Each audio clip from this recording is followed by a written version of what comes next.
Hey, what's going on everyone, and welcome back to another episode of the Hypixel Skyblock Hard Mode series. And to start off the episode, a big thank you to every single one of you. We just hit 80,000 subscribers, which is insane. Thank you guys so very much for that. Of course, we are still on the road to 100,000 subscribers though, so if you guys are enjoying this series so far and want to keep up to date with it, make sure you hit that subscribe button. I would really appreciate it. And also guys, another announcement here for you all is that I now have a second cloak up on the Badlion store. My first design, the hardcore heart, is still up there if you want to get that one. So yeah, if you think this cloak is something that you would like to pick up, you can use the link in the description or code RageTrain to save 10% on your order. Anyways guys, for the start of today's episode, I have got to do some talking about dungeons. In particular, the new Floor 5 dungeon that has just released, I guess like 3 or 4 days ago now. Because as you guys probably already know by the title of this video, I had some kind of insane luck with my Floor 5 run so far. So to start us off here, within my first like 5 to 10 runs, I not only pulled a Shadow Assassin helmet for I think 2 million coins, but I also pulled the Shadow Assassin boots for like 1.5 million coins. Now, neither of those two pulls is really that insane. I think those drops are somewhat common, but still, it is really nice and lucky for me to have them on this profile,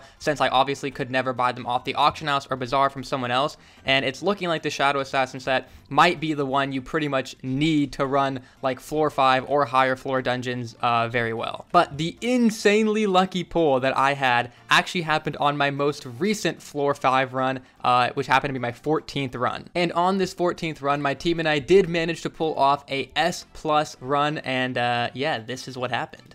Let me record this so no one thinks I'm cheating. Jesus though, 5 mil? Hey, how much do these go for an AH? I know, I mean, I can't. 8 right now. Okay, yeah, so that's worth.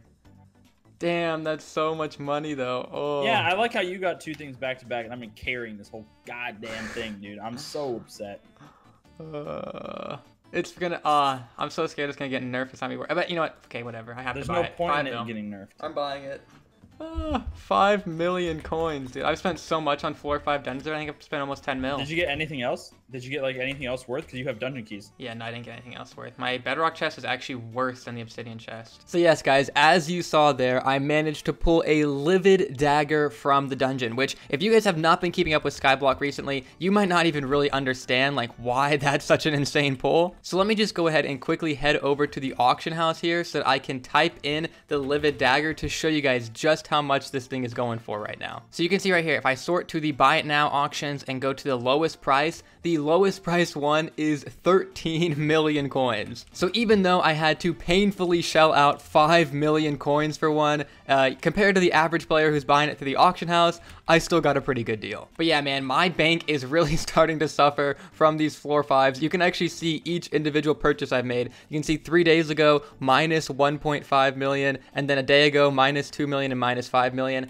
Those 3 transactions are the 2 pieces of Shadow Assassin armor, and then of course the Livid Dagger now. And I'm probably going to end up draining the rest of that 11 million if I ever want to get the other 2 pieces of Shadow Assassin armor. So yeah, my bank's not going to be getting a break anytime soon if I continue to run these Floor 5. Anyway though, the reason that this Livid Dagger is such a good pull and is going for so much money on the auction house right now is because it is hyped up to be like the best sword in Skyblock right now. Not only is it supposed to be a lot better than the Aspect of Dragons that I'm using right now, but it is also apparently better than the 50 million coin Midas sword for damage. So of course today I'm gonna have to do some damage tests with this thing, but what I'm interested to see right now is I have not currently added any enchantments, any reforges whatsoever to this Livid Dagger. I kind of want to see where it stacks up in damage, like completely vanilla compared to my Aspect of the Dragons currently, which is obviously max Hot Potato Book, max enchanted, all that stuff. So at the moment my Aspect of the Dragons is doing 28,000 damage on a crit to these zombies, it looks like, and the Livid Dagger is going to do 14,400. But the Livid Dagger is actually supposed to do even more damage if you're behind your target. So let's try that here. Yeah, 24,000. So right now, if I'm behind my target, a completely unenchanted, unreforged Livid Dagger is almost doing as much damage as like my version of a maxed out AOTD. So yeah, that's pretty stupid right there. Of course though, I do still want to maximize the potential of this Livid Dagger because it's most likely going to be the main weapon I use now for at least a decent amount of time, which unfortunately for me means that I need to go through the process of painstakingly getting every single one of these enchants that has to go on a max version of a sword. So yeah, this is probably going to suck and be a really long process for me, but for you guys it'll probably just be a couple of seconds. So yeah, yeah, I'll see you guys when this thing's max enchanted. Okay, guys, and a long while later, I have finally got this thing fully enchanted, but I have to tell you, it is starting to look really, really good. I even got some tier 6 enchants on there. I got Crit 6, Luck 6, and Thunderlord 6.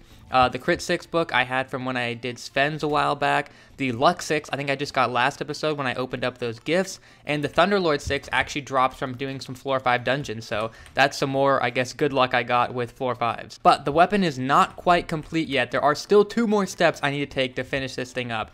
The first is, of course, to get the correct reforge on it. And actually, I'm getting kind of lucky here too, because as you can see, I still have the Dragon Claw, which will allow me to put Fabled, which just happens to be like the best reforge in the game for swords. And I've had this thing just sitting in my e-chest there for probably like 3 months at this point. Anyways, though, we'll go ahead and apply this thing, and oh my god, 1 million coins to apply? Okay, I did not realize it was going to be that expensive. Thankfully, I do have enough in my bank to cover that, but holy crap, man. These floor 5 dungeons are really starting to break the bank for me, but if I'm going to go through the process of maxing this thing out, I'm really going to max it out. So there we go, Fabled reforge on it. Oof, man, that was pricey. Hopefully this ends up being like super, super worth it. And you know what, while I'm here, this wasn't originally something I was going to do, but I might as well make this a 5-star dungeon item. I don't even know if I'm going to use it in dungeons since I play mage, but again, might as well. Because I mean, I had 1800 Wither Essence anyway, and this looks like it's going to cost about like 600 or 700. So with all the money I've dumped into this thing, it's worth it. But yeah, that Fabled bonus is going to be real nice. Critical hits have a chance to deal up to 20% extra damage. So that on top of all the crazy stats already on this weapon and the crazy ability of critical hits dealing 150% more damage when you're behind your target, I feel like this thing's going to be hitting pretty hard here in a second. Now, the final step to completely max this thing out is to hot potato book it. As you can see, I've already gone ahead and put the 3 hot potato books that I had onto it. Unfortunately, though, that's all I had. So I need to get the other 7 to max this thing out. Which, by the way, I'm not sure if there's like some sort of glitch with hot potato books or something right now, but when I put the hot potato books on, it got rid of the anvil uses on my weapon. You can see it doesn't even have 1 anvil use anymore, which I don't understand at all, but yeah, maybe something's going on with hot potato books there. I don't know. Let me know in the comment section down below if you have any idea what happened there. But yeah, luckily for me, I think about 3 months ago or so, I set up this full layer potato farm, and we did the math once before. I think it gets like 6 or 7 hot potato books in a full harvest, which will be actually perfect for finishing maxing out the Livid Dagger here. So yeah, I'm going to go ahead and do a complete harvest of this thing, and then when I get back, we can apply the hot potato books and do our damage test finally for this thing.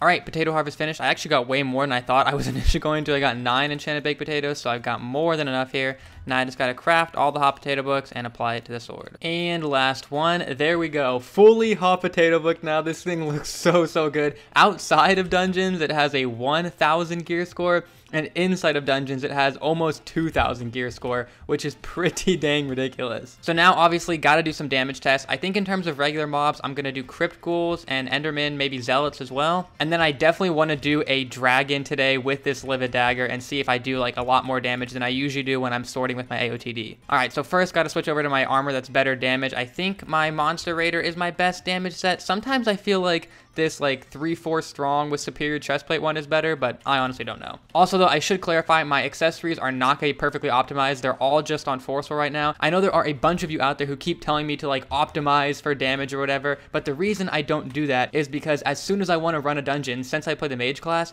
I have to reforge everything to demonic anyways, and so it kind of seems stupid to spend like 1 million coins optimizing for damage and then having to undo it anyways. So with the AOTD, I'm doing 30,000 damage to these Crypt Ghouls. If I switch over to the Livid Dagger, and remember, this is not the boosted hit from behind, 50k. Oh my god. Okay, wait, let's see the boosted hit from, oh, I can't get a boosted hit from behind right now because it's chasing me. But Jesus, 50k head on. Boosted hit from behind is 90k. Oh my god. Wait, 50k again? I thought that was behind there. 83k, yeah, so it looks like the behind hits are a little bit finicky. 82k. Oh my god, guys. This thing is busted. Wow, even without behind, that's like almost double the amount of damage as my AOTD. This is ridiculous, dude. This is such a huge step up for me in this series. God dang. Also, another really nice part about it is that it has that plus 100% crit chance, so I never have to worry about, you know, not doing a crit for one of my hits. All right, let's head over to the end and do a couple of tests over there. This should be even better, obviously, because of the fact that I'm going to have Ender Slayer 5 for that bonus damage. Okay, so first up, just on a regular Enderman here, 58,000 up front. And from behind, wait, okay, that definitely wasn't a behind hit. It's really hard to get these behind hits, man.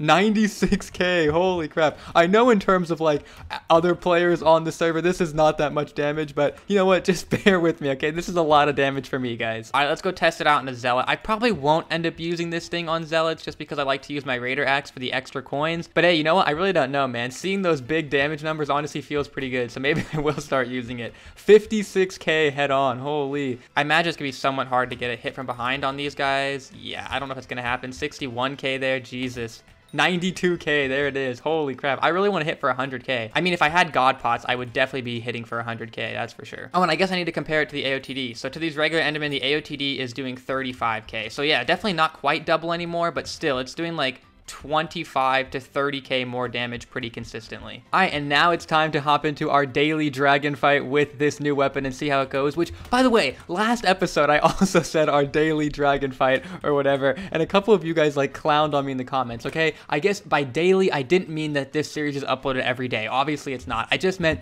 that every episode we try and do a dragon, so I'm not sure what the correct term for that is, okay? But you guys don't need to roast me for it. But yeah, let me go ahead and find a party for this dragon. I don't think I have any buddies online again, so I'll just find some people in the hub and we'll see how it goes. All right, we've got the drag party, guys. I'm all ready to go. Just need to switch over to my tarantula armor, place my 4 eyes, and we'll get this thing going. And this time I actually went out of my way to find a party that was a little bit closer to my skill average as compared to the usual. Okay, well, this is not good. I'm stuck in. Okay, there we go. We got out. Also, people have been telling me to pre-fire, so I guess today I'm going to try and pre-fire my bow a little bit.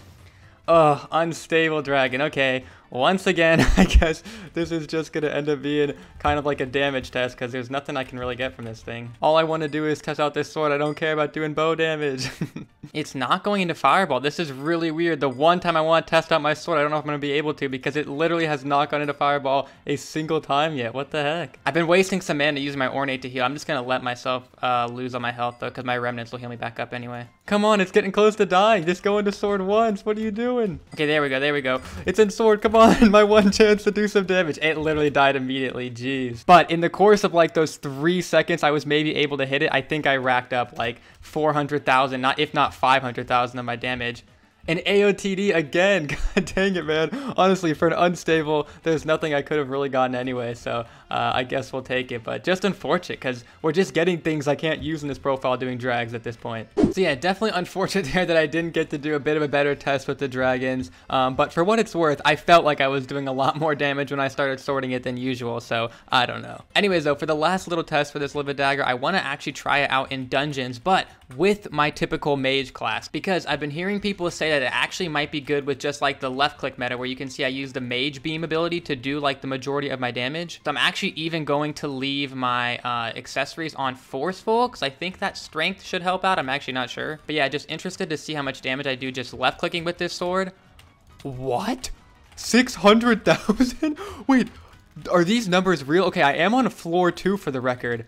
But oh my god, that's a lot of damage. Okay, you guys, I was expecting to do a decent amount of damage, but Jesus, what the heck? Wait, I kind of want to test this out on a higher floor now. I mean, and if this is viable, it ends up being super, super insane because of the fact that you don't have to use any mana. So you never have to worry about, I guess, like not being able to do damage for a little bit or something. Wait, and I didn't even think about that. If I'm hitting mobs from behind, I'm going to do even more. 500k. Wait, I actually think 700,000 damage. What is happening? This is actually ridiculous, guys. Wait, what if I hit this thing from behind? I can't get a good hit on it. 567,000. What is this? Here, I guess let me just get my Spirit Scepter out and just left click with that and see. Okay, so left clicking with my Spirit Scepter, 151,000 damage. Okay, so I would normally be doing a lot of damage with left clicking even with my Spirit Scepter, but still 150,000 as compared to like 500,000 sometimes. That's a pretty big difference. I guess I never realized how much damage left clicking actually does. I need to start using my left click more. All right, well, I'm definitely going to be looking into the whole left click meta for mages in dungeons a little bit more, because it seems like something I could potentially be taking advantage of, because that was a lot of damage right there. But yeah, I think that's going to go ahead and be a really great place to end off today's episode. But if you guys have any like suggestions or ideas for me for how I could get myself to be really, really good using the left click meta, definitely let me know down in the comment section below. And yeah, with that being said, guys, thank you once again for watching, and I will see you in the next one. Peace.